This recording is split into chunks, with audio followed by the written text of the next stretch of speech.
On to Representative Kim for 5 minutes in regards to H.R. 6994. Welcome to the committee.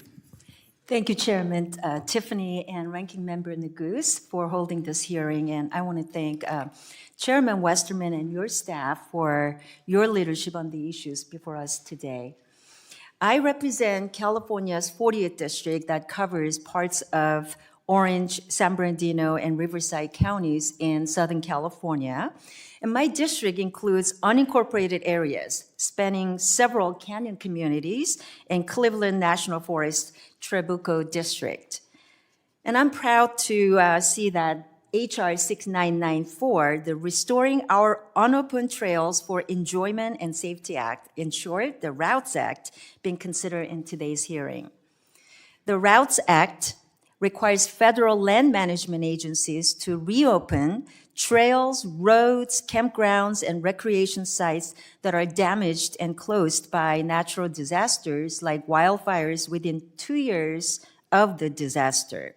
To do so, my bill streamlines the resources needed to restore federal trail and roads and expedite certain activities like hazard tree remover, soil erosion mitigation, and drainage pattern and site restoration.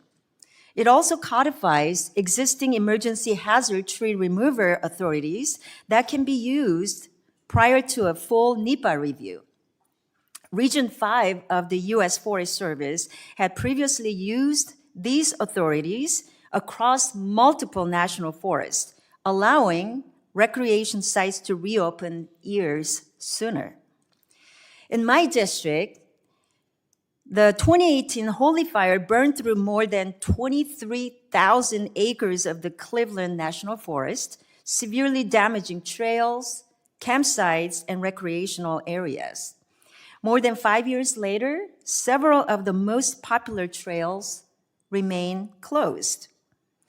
Prolonged closures of our federal recreation sites and roads can negatively impact the local economy, impede firefighters' access to wildland fires, trigger post-fire hazards.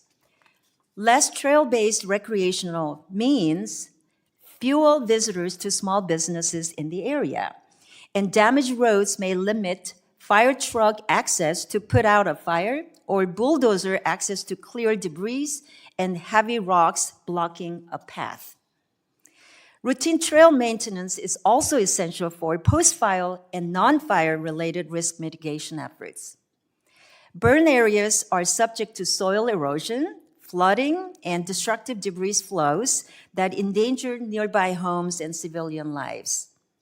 For example, the 2020 bonfire, which burned through parts of Silverado Canyon in my district, weakened the soil and years later left the nearby residential area vulnerable to mudslides and debris flows during the unprecedented storms and heavy rains that we saw last year. Restoring and reopening our federal roads and trails in a safe and timely manner are essential to community and forest health. Federal land management agencies have been appropriated significant amounts of funding in these past few years, and we need to ensure they prioritize funds for areas that need it the most and use their existing authorities to complete their duties safely and expeditiously. So I want to thank the committee for considering my bill, H.R. 6994, and I also want to thank Representative LaMarfa for co-leading this bill with me to ensure our federal land management partners have all the tools they need to take care of our forests in Southern California and across the nation.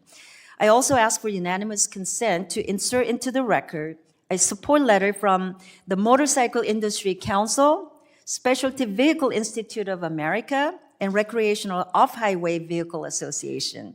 Thank you, and I yield back.